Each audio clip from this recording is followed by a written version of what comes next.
So with our handsome Mr. S, so Sterling, we're going to practice a little bit. He's like, lady, I'm ready. A bit with his place behavior, because I know you had mentioned that sometimes he's really struggling as leave the room or go from one spot to another and he's not part of the equation.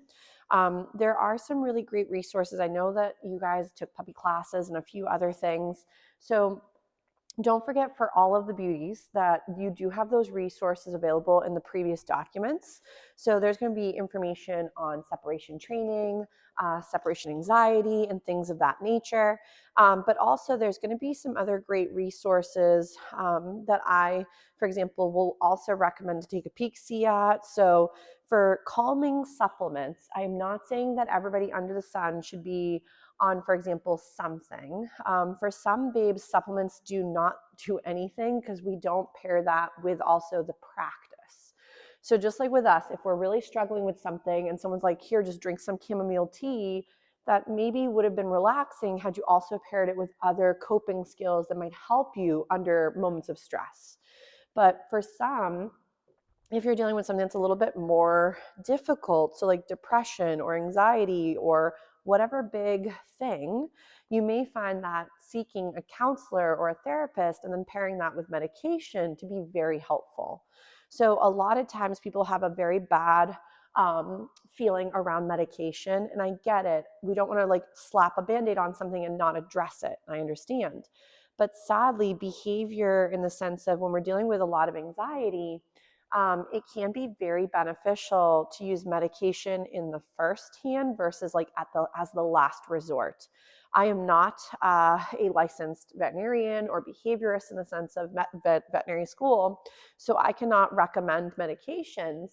But I would recommend to check with your vet and see, is there something I could try to help him feel less stressed because he's having a really hard time coping.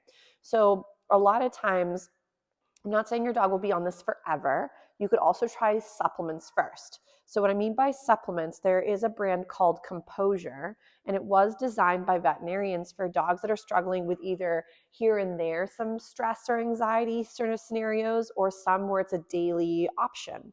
For some of my sensitive dogs, they have done really well with Composure paired with other things they're working on for skill set. So just like behavior will not get altered by basic obedience, I find that, for example, if we're not working on ways to help the babe feel safer, training is not going to really help if it's a behavioral trouble.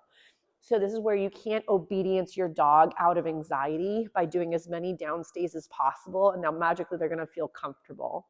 So I think skills are important to have in general, but if our dogs don't feel safe, they can't perform them anyway. So if your babe is always at, let's say, a level 5 for anxiety, but let's try that again. My brain did not work today. So let's say they cope really well with a level of anxiety or stress at 3 and below, but then the world is always 5 and above. We may find that at that point, everything is so unattainable that there's no change in behavior. If we're slowly seeing progression and change, then keep rocking it and go at that rate and build up these skills. But a lot of times, if you're seeing anxiety or trouble in one bubble, and of course now the boys are like, let's just wrestle instead. So if your babe is really struggling and you're hoping they're going to grow out of something, they're more than likely growing into it. So I know I've discussed this with our other Mr. B when we were chatting earlier. So if your babe is not doing super hot, we want to help them, not just hope they get over it. So we may find target training to be helpful, but if that anxiety just overflows, this falls away too. And of course, Mr. B says, I would like to join the food party again. He does have some of his chews, but he has decided it'd be much more fun to come back out for WrestleMania. So right here is Mr. Handsome, Mr. S is working this place. I might go ahead and tell him to stay, and maybe now I'm going to try implementing a little bit of movement while we have the distractions of the other friends sometimes singing, but also me adding some wiggles.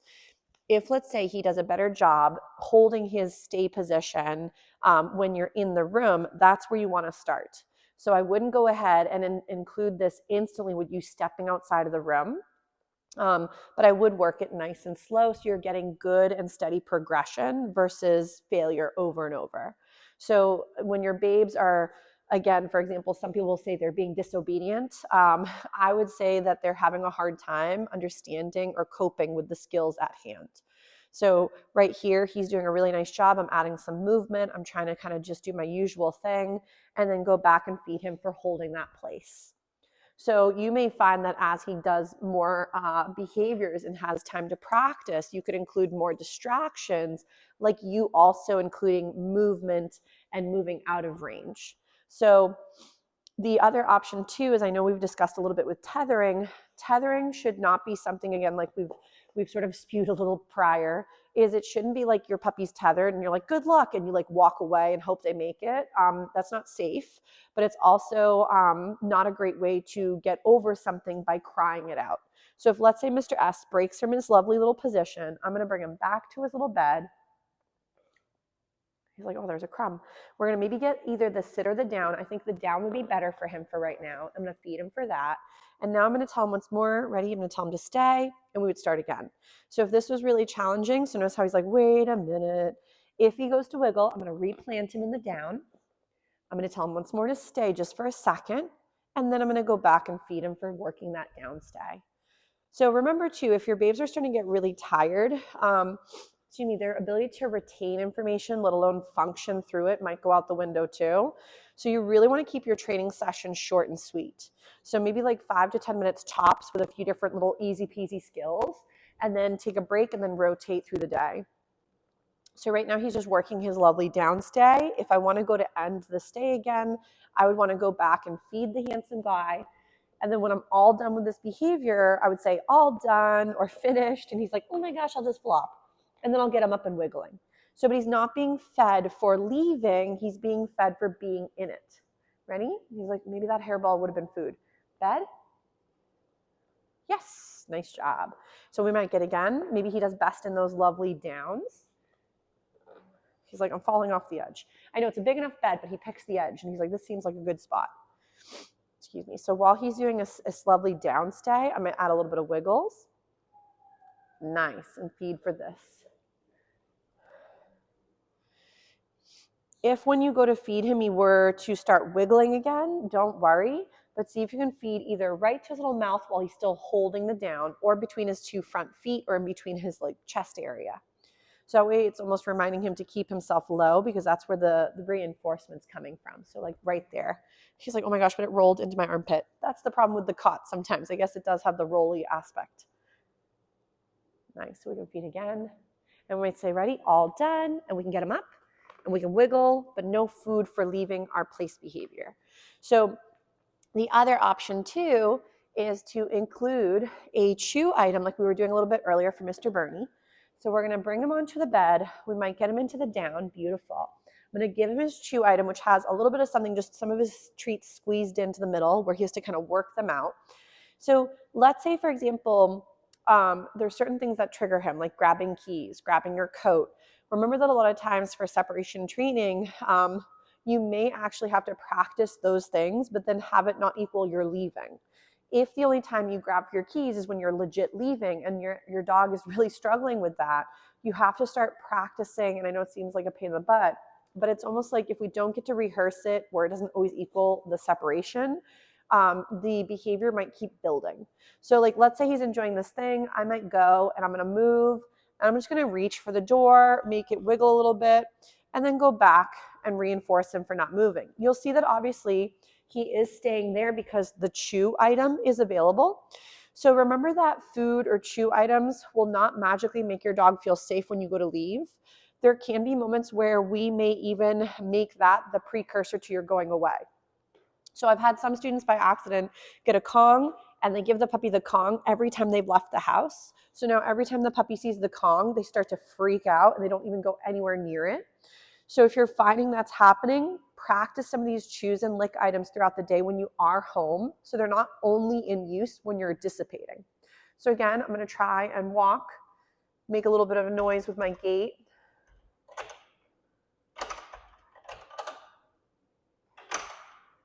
Nice. And then go back. I might even put it right into his little bone. Yum, yum, yum. There you go. You can find them right in there.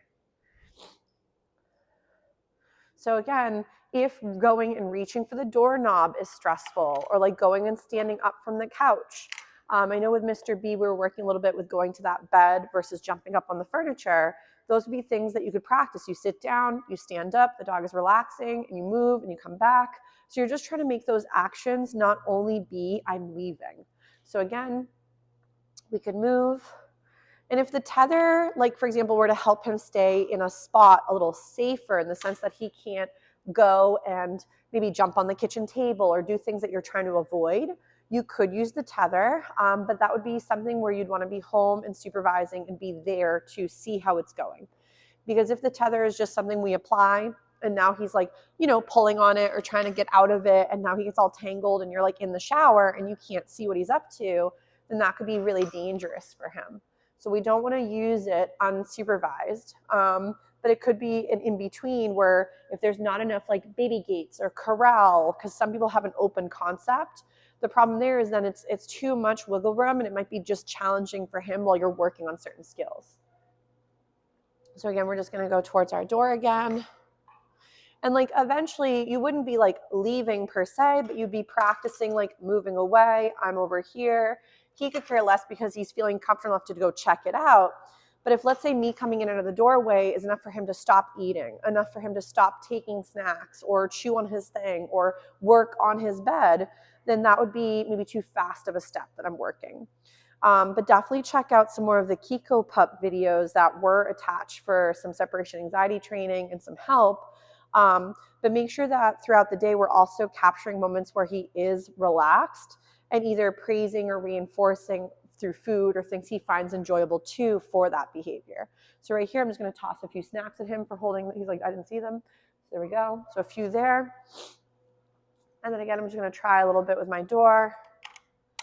Nice. So I don't mind if he watches and comes to check out, but let's say he's like, oh my gosh, where are you going? I might bring him back over, see if we can kind of go ahead and relax on our little bed again. Here we go. So he can kind of see. So part of it is just going to be building up his capabilities slowly versus rushing steps. So like right there, if I lost him as I step through, maybe he's getting tired, I might lower the criteria to the step before where he was doing well. So like going and playing with the door or wiggling the doorknob or having some movement. And then if he's able to hold that, then go back and reinforce that step. But we tend to go right into the full behavior, and we're wondering, why is the babe not doing well? Like they should be better by this point. Is make sure at the lower end of the spectrum, he has it down pat. And then from there, build in either more difficulty, distractions, duration, distance. But if we go for a pup that tends to think doorways equal, oh my gosh, we're all going to melt and die, we can't go right into like, okay, I'm going to just keep stepping out the doorway until he finally gets over it. Because the problem there is it tends to fuel that anxiety, because every time you do go to the doorway, you did leave, and therefore that's what it tends to equal. So we want to try to change up the game plan a little bit and kind of capture moments where he's being successful well before we need it for the real world setup. But very nice job. So maybe what we'll do is we'll give our handsome Mr. S a little breather. We'll stop working with like the little fencing, and we'll maybe do a little bit more with this stay just with me nearby, and then we'll probably call it a day for the handsome guy. He's doing such a good job. So maybe right here we might tell him to stay. And again, if I'm going to practice while near him, I'm not going to go too far, but I maybe add a little bit of movement. Yes. He's doing a really nice job. But remember that we may find some of those helpful calming supplements. So Adaptil is another brand that also is a pheromone-based product. And that one you can either use as a plug-in, a collar, or a spritzer. So it spritzes like a spray bottle onto a surface. So the odor of the pheromone, which is a calming pheromone, would be there and available like on the dog's bed. So right here, he's doing a real nice job. So again, I'm just feeding him throughout the stay duration to build up value and being stuck. He said, oh, something smells real nice in the air. I know when the heat kicks on, it blows different odors around, and he's like, I smell something. So right here, we might go all done, and then we get him up and wiggling so he's not stuck the whole time. So if let's say he's been doing a great job with his stay, ready? We might go into a little find it. So we have some wiggles. He says, I lost that one. So excuse me. But so you could try, for example, if you wanted to try supplements first before thinking about medication through your vet, is excuse me. So the Adaptil, which is pheromone based, that is a calming pheromone that's typically released during when the mother is nursing her puppies. So for a lot of puppies through even adults, it can be a calming agent for them, which can be helpful. A lot of fear-free certified vet clinics will use them in their little zones where the dogs are either being seen or waiting, or even for the cats, they have a cat version. And then if, let's say, for example, the Adaptil is not an option, you could always try the Composure. Some folks have also had really good success. I'm just going to grab a cough drop, not a dog snack. Nice job. Some other folks have had really nice success with the Composure. Another option is Rescue Remedy. The original formula I find works really well. There are some other like CBD or hemp type products for dogs with anxiety. Sometimes the hemp products are kind of hit or miss because you don't always know, excuse me, how consistent the amount stays. So sometimes it's not as well regulated as some of the human-based products. So we may find, though there's another brand, I believe it's Chill Out, and I'll have to double check the name brand, but you can find that on Amazon and Chewy's as well, a lot of these products. But it's Chill Out by, I think, something Snoot. I'll have to get back to you on that one. I can't remember now, but I'll find it for you. But it could be one of those things where practicing plus pairing with something that helps make him feel softer and more comfortable. We're not looking for sedatives, so we're not thinking about like things that are going to sedate your pup. That's not what I mean. But things that bring them more of a feeling of comfort, and then you pair that feeling with trying these things here and there throughout your day. But he did a really nice job, so we'll probably give Mr. S a little breather. I'll give him a little bonus tidbit right here on his dog bed, and we'll call it a day for Mr. S, and then we'll rotate through our beautiful men again.